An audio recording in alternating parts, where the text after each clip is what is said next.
Bonjour et bienvenue à InStudio. Aujourd'hui, nous allons parler sur le plan d'amour divin. Notre sujet sera traité à partir de Genèse chapitre 2, à partir du verset 7 jusqu'au verset 9. Je vais lire.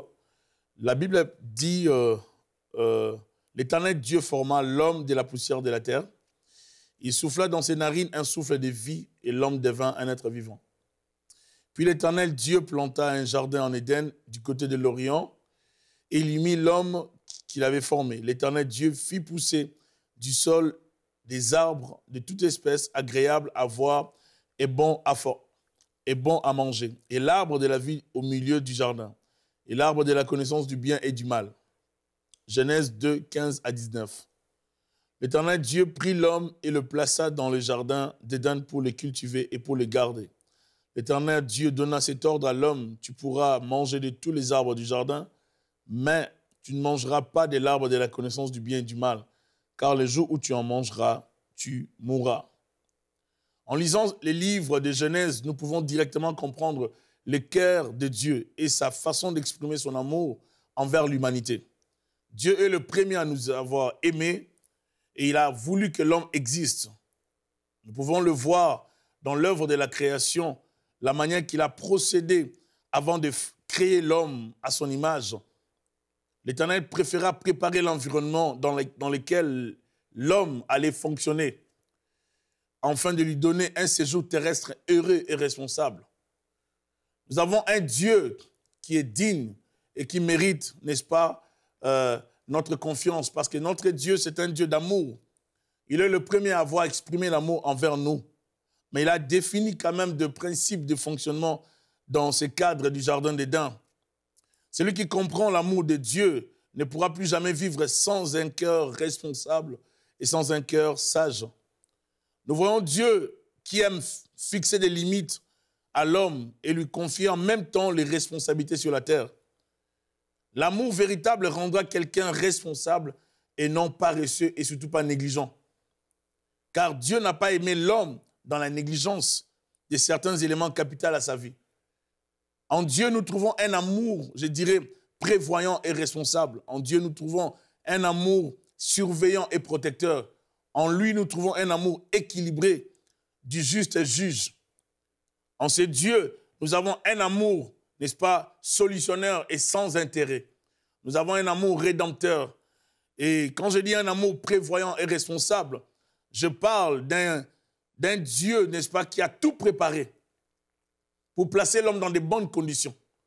Un Dieu d'amour qui a tout prévu pour que l'homme ne puisse pas se retrouver abandonné. Nous avons ici un Dieu qui prépare toutes choses afin que l'homme puisse vivre dans des conditions dignes. Dieu a tenu compte du climat dans lequel l'homme nu devait fonctionner. Il ne pouvait pas y avoir plus de chaleur ni plus de froid, mais tout était adapté, n'est-ce pas, aux nouveaux occupants de la terre ou du jardin d'Éden. Étant responsable, Dieu avait donné l'autorité à l'homme sur toutes choses afin que ces derniers dominent. Dieu donna à l'humain la nourriture et le travail et la joie de vivre dans de bonnes conditions. Nous avons un Dieu d'amour, un Dieu prévoyant, un Dieu responsable, un Dieu qui a tout préparé d'avance pour que l'homme soit dans de bonnes conditions. Et comme je viens de dire, l'amour ne rend pas paresseux et négligent. Dieu nous aime, il est responsable, il prépare les conditions dans lesquelles l'homme devait vivre. Et il place l'homme dans les jardins pour que l'homme puisse prendre soin du jardin. Il donne à l'homme le travail, la responsabilité. Il les place dans des conditions, il lui donne aussi des instructions à respecter. L'amour peut aussi avoir, n'est-ce pas, des principes de fonctionnement. Dieu est surveillant et protecteur. Il est assez intéressant de voir la façon dont Dieu surveillait sa création. Dieu avait déjà averti l'homme en ce qui concerne les arbres du jardin et lui laissa, n'est-ce pas, la responsabilité de décider sur certaines choses. Nommer les animaux, car l'amour véritable ne rend pas irresponsable, mais il valorise l'autre en lui faisant confiance face à ses choix ou à ses décisions. Étant créateur et surveillant de sa création, Dieu chercha l'homme, mais celui-ci se cacha suite à son péché de désobéissance. Dieu est un Dieu d'amour. Et dans son amour, il veille sur l'homme. Il protège l'homme du péché. Il protège l'homme des erreurs. Dieu protégea l'homme et la femme d'aller prendre le fruit de l'arbre de vie après avoir péché, de peur de le voir vivre éternellement dans le péché. Dieu est amour. Cet acte divin est un grand signe de l'amour de Dieu envers l'homme. Son amour le poussa à les chasser du jardin pour bien les protéger, afin de bien les sauver par le Messie qui allait venir. L'amour n'exclut pas la discipline. L'amour véritable n'empêchera jamais la correction. Il fera, n'est-ce pas, de son mieux pour ramener celui qui s'égare sur le droit chemin. Et Dieu qui est amour travaille pour que l'homme puisse vivre sur la terre dans de très bonnes conditions, mais selon ses principes. Je vois plusieurs personnes vouloir vivre et servir Dieu, et même vivre dans leur famille selon leurs propres principes. Dieu a donné des lignes de conduite, Dieu a donné des principes dans lesquels nous devons fonctionner. Dieu, c'est un Dieu qui veille sur nous par son amour et fait en sorte que nous nous retrouvions, n'est-ce pas, dans de bonnes conditions. Il nous protège, il veille sur nous, sur nos familles. Il nous empêche des fois de faire des choses qui ne l'honorent pas. Il y a des choses que nous pouvons faire par nous-mêmes, nous trouvons que c'est bon. Mais dans l'amour de Dieu, Dieu peut nous refuser, n'est-ce pas, l'accès à certaines situations, à certaines choses, relations, ainsi de suite, juste pour nous préserver de ne pas nous retrouver dans le mal. Dieu nous aime, car Dieu a tellement aimé l'homme qu'il a eu le premier, l'idée, n'est-ce pas, de créer l'homme. L'homme existait déjà dans la pensée de Dieu et Dieu a voulu que l'homme arrive à l'existence. Dieu est amour. Et comme je disais tout à l'heure, l'amour véritable n'exclut pas la discipline. L'amour n'exclut pas les conseils de sagesse. L'amour véritable ne devient pas aveugle face au mal, face au péché, face au mauvais comportement et face à la mauvaise vie. L'amour véritable dit la vérité. L'amour véritable cherche le bien de l'autre. Lorsqu'on aime, on ne ferme pas la bouche. On dit la vérité à son prochain. On dit la vérité à l'autre de la bonne façon pour l'aider. Et c'est ce que Dieu a fait. Dieu n'a pas fermé les yeux devant le péché d'Adam et Ève. Dieu a parlé pour qu'Adam et Ève puissent, n'est-ce pas, quitter cet état et reconnaître leur situation. Dieu aime et Dieu discipline. Dieu aime, Dieu corrige. Dieu aime, Dieu donne les conseils de sagesse. Dieu aime et Dieu donne une direction à suivre. L'amour ne rend pas irresponsable. L'amour nous rend responsables. C'est dans son amour qu'il a créé les jardins d'Éden. Il a tout placé avant d'y placer l'homme. Une fois l'homme dans les jardins, Dieu lui donne la responsabilité du jardin. Quel amour! Frères et sœurs, j'aimerais parler de cet amour immérité, cet amour de Dieu. Il nous a aimés le premier. Il a tout fait pour que l'humain puisse se retrouver dans de bonnes conditions. La plupart du temps, les gens blâment Dieu lorsqu'ils souffrent, lorsqu'ils se retrouvent dans des situations pénibles, dans les échecs, dans des blocages, dans pas mal de souffrances. Si nous y pensons bien, vous allez vous rendre compte que ce n'est pas Dieu. Parce que Dieu, ce qu'il fait, c'est toujours merveilleux. Et si nous lisons Genèse, vous allez vous rendre compte que Dieu disait, c'était bon, c'était bon, c'était bon. Dieu appréciait son travail. Dieu appréciait ce qu'il faisait. Dieu était en accord avec ce qu'il faisait. Il était dans la joie de voir la création, n'est-ce pas, évoluer de la sorte. Dieu parlait et les choses prenaient existence. Dieu a tout prévu pour que l'homme soit dans de bonnes conditions. Mais c'est l'homme lui-même qui a cédé, n'est-ce pas, au péché, à la tentation. Dieu nous a donné les lignes de conduite dans la parole. Il serait regrettable de voir quelqu'un qui parle de Dieu, mais qui ne vit pas comme Dieu l'exige. Il serait regrettable de voir quelqu'un qui parle de Christ, mais qui ne fonctionne pas selon la conduite de Christ, en lisant les Écritures. Il serait regrettable de voir quelqu'un qui prie beaucoup, qui parle en langue, qui chante Jésus, qui crie Jésus, mais qui fait les contraires de ce que Jésus enseigne dans les Écritures. Dieu est amour, oui, mais l'amour divin ne nous donne pas le droit de vivre dans le péché. L'amour de Dieu n'autorise pas la vie du péché. L'amour de Dieu, ce n'est pas la permission d'aller se vautrer dans le péché. L'amour de Dieu doit nous convaincre de vivre dans la sainteté. C'est cet amour dont je parle. Cet amour crée des conditions de vie pour nous placer dans ces jardins que Dieu a créés pour que nous puissions y vivre dans la joie, dans la crainte de Dieu, dans l'adoration, dans l'amour de Dieu, dans le service de Dieu. Et c'est dans cet amour que nous devons fonctionner. Et cet amour nous invite à fonctionner comme des enfants de Dieu, sauvés par le sang de Jésus-Christ. L'amour véritable ne devient pas, comme je dis, aveugle et surtout pas malade. Cet amour fera face au mauvais comportement. Cet amour dira la vérité. Cet amour ne cherchera pas une mauvaise vie. Il fera tout pour éduquer. Lorsqu'on aime, on éduque. Et Dieu est un éducateur. L'amour fera tout pour éduquer, pour corriger, pour remettre sur le droit chemin à travers des mesures disciplinaires. Et Dieu est un Père, n'est-ce pas, qui nous accompagne, qui accompagne l'homme, qui accompagne l'humain plutôt.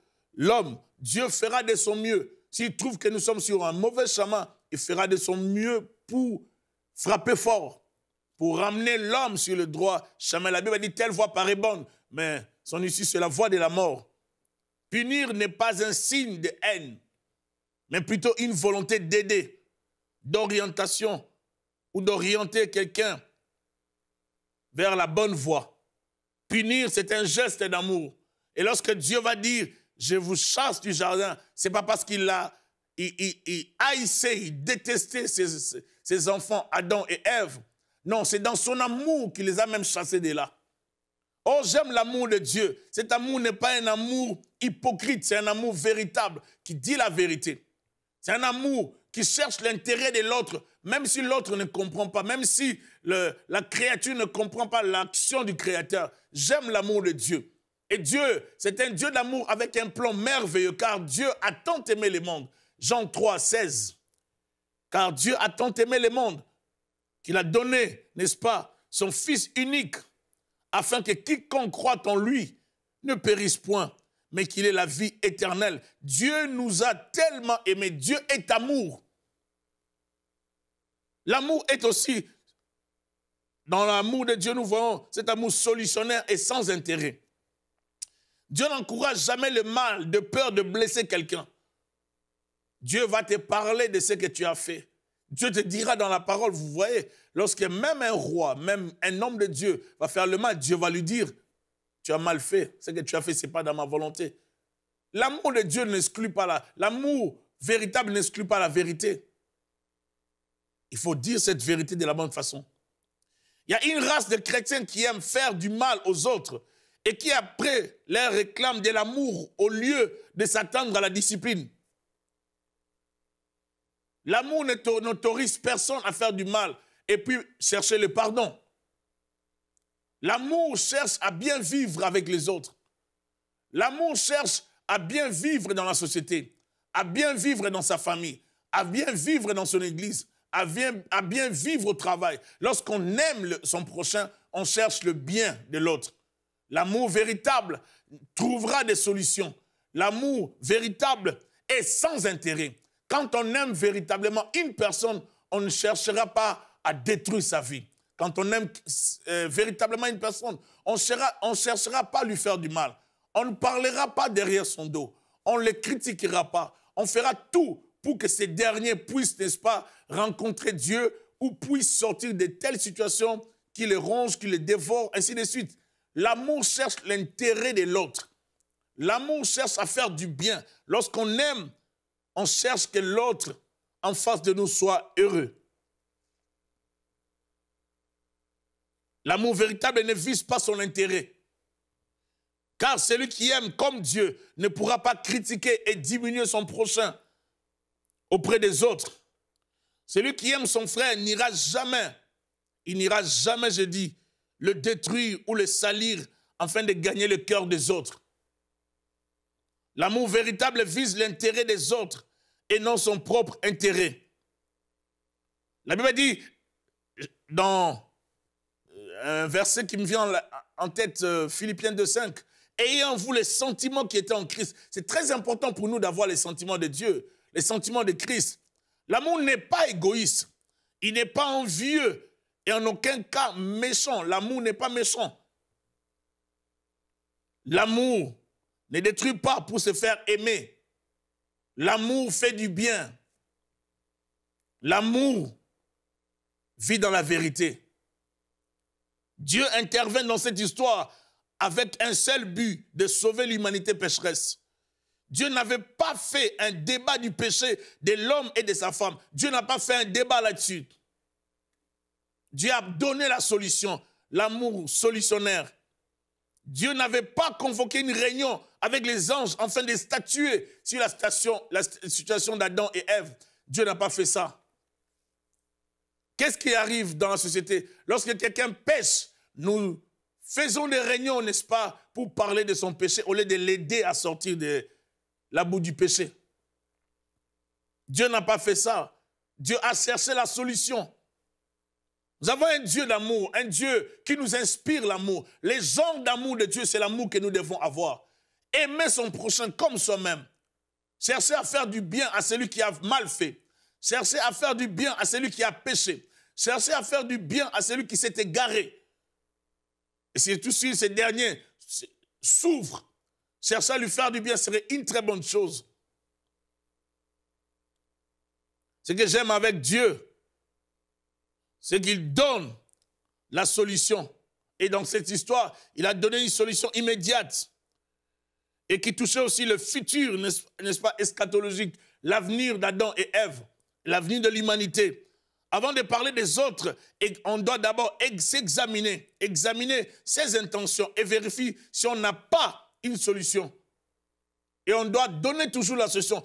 L'amour véritable doit donner la solution. Car l'amour ne passe pas le temps sur les erreurs des autres. L'amour ne passe pas le temps sur les erreurs, les péchés des autres, mais il propose des solutions. Ici, nous voyons Dieu qui n'a pas passé le temps sur les péchés d'Adam et Ève, mais il a donné une solution. Il annonce que le Messie allait venir. Celui qui aime avec intérêt n'aime pas comme Dieu. Il fera tout pour trouver les erreurs dans les autres.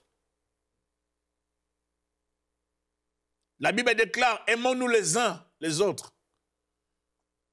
L'amour est aussi rédempteur. Lorsqu'on parle de l'amour rédempteur, dans Jean 3, 16, je reviens encore, car Dieu a tant aimé le monde qu'il a donné. Il a donné son Fils unique afin que quiconque croit en lui ne périsse point, mais qu'il ait la vie éternelle. L'amour vient avec la vie. L'amour veut sauver l'autre, délivrer l'autre de la mort. Lorsqu'on aime, on fait du bien, on fait vivre les autres la joie.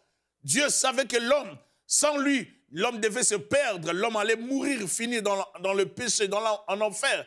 Et Dieu a créé ces mécanismes, n'est-ce pas, du salut. Ce processus fut lancé pour sauver l'homme, racheter l'homme qui l'a trahi, racheter l'homme qui l'a blessé, racheter l'homme qui a, n'est-ce pas, violé sa loi.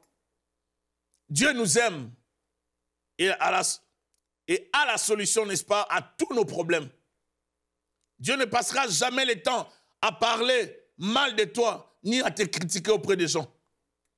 Ça, c'est le type de Dieu que j'ai. Et j'aime ce Dieu.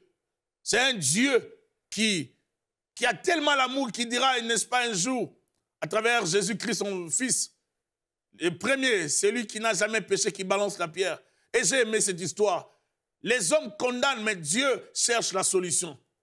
Les hommes vont te vilipender, mais Dieu te donnera la solution. Ayons l'amour divin, l'amour de Dieu qui supporte, l'amour de Dieu, n'est-ce pas, qui amène la discipline, qui donne la vérité, l'amour de Dieu qui n'encourage pas le mal, l'amour de Dieu qui corrige, qui donne des conseils, l'amour de Dieu qui amène des solutions.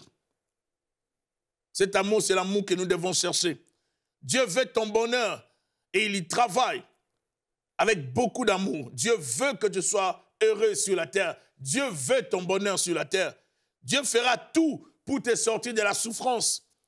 Dieu fera tout pour te sortir du péché. Dieu fera tout pour sortir l'humanité du péché. Dieu ne veut pas que nous puissions vivre dans le péché. Son plan est juste.